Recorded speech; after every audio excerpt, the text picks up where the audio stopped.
بسم اللہ الرحمن الرحیم. ناظرین کرام، 6 محرم الحرام کو ہم نے جناب علی اصغر کی شہادت کا ذکر کیا تھا، جو امام علی مقام کے سب سے چھوٹے فرزند. اب جس جوان کی شہادت آپ کے گوشت گزار کریں گے وہ جوان کڑیل کی شہادت ہے، یعنی کہ وہ جناب علی اکبر کی شہادت ہے. جب تمام اصحاب شہید ہو گئے تو جناب علی اکبر بابا کے پاس آئے اور کہا کہ بابا اب مجھے بھی جنگ کی اجازت دیجیے. امام نے کہا کہ بیٹا میں تمہیں جنگ کی اجازت کیسے دے سکتا ہوں. جب بیٹے نے باپ کے سامنے اصرار کیا تو امام علی مقام نے ارشاد فرمایا کہ بیٹا پھر تم ایک کام کرو، اپنی پھوپھی جناب زینب سے جا کر اجازت لے کر آؤ. اب جب جناب علی اکبر خیمے میں گئے ہیں تو روایات میں آتا ہے کہ ایک الگ قسم کا بین ہو رہا تھا. آوازیں رونے کی اتنی بلند تھی کہ وہ یزیدی فوج تک سنائی دیتی تھی.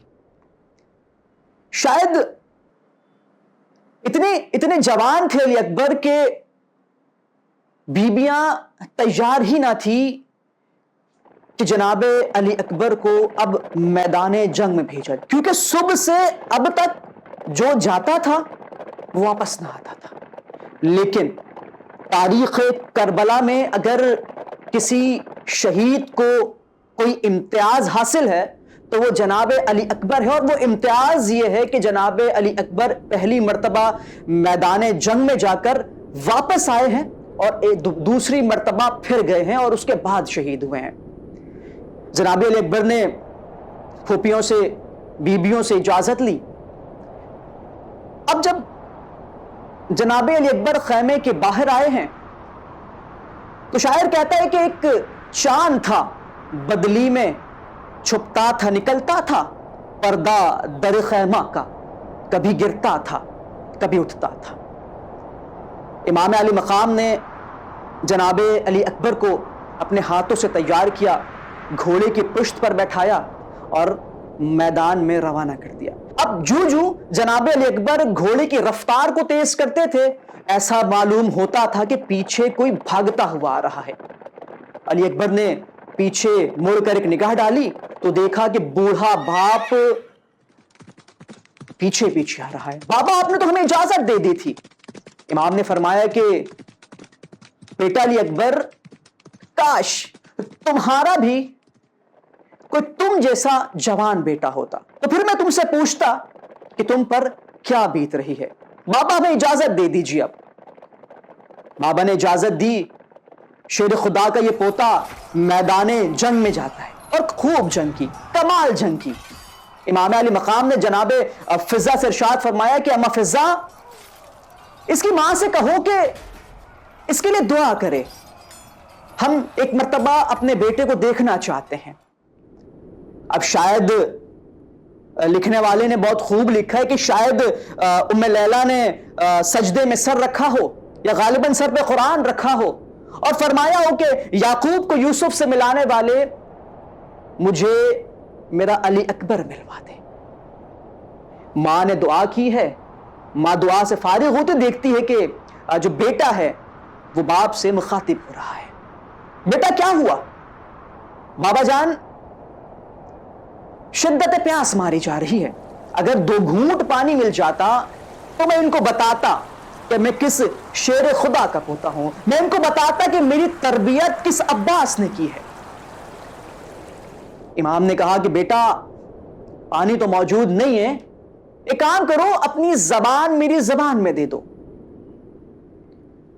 جناب علی اکبر نے اپنی زبان بابا کی زبان میں دی اور یکدم پیچھے ہو گئے.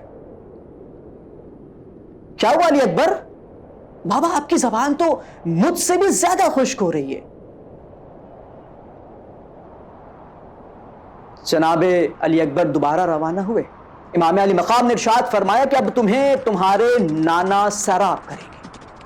شیر خدا کا یہ پوتا ایک مرتبہ پھر میدان جنگ میں گئے اور فوج اشقیہ کے خلاف وہ جنگ کے مظاہرے دکھائے کہ فوج اشقیہ پریشان ہو گئی.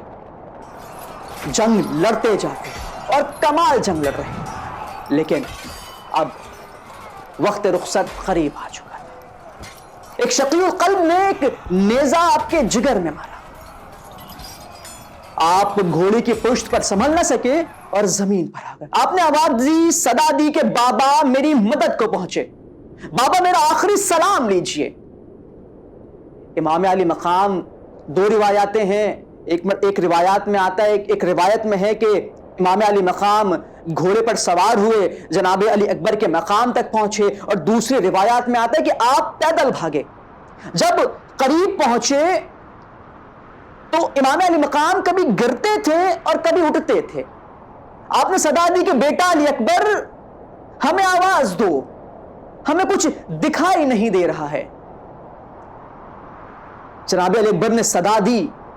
امام گھٹنوں کے بل چلتے ہوئے اپنے فرزند کے پاس پہنچے تو دیکھا کہ جناب علی اکبر ریت پر موجود ہیں اور آپ کے جگر میں ایک نیزہ لگا ہوا ہے.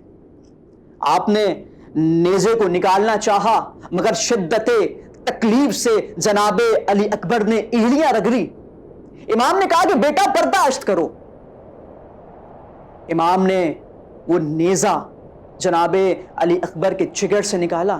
جگر سے نکالنا تھا کہ پورا جگر ہی باہر آ گیا. اس طرح جناب علی اکبر بھی شہید ہو گئے.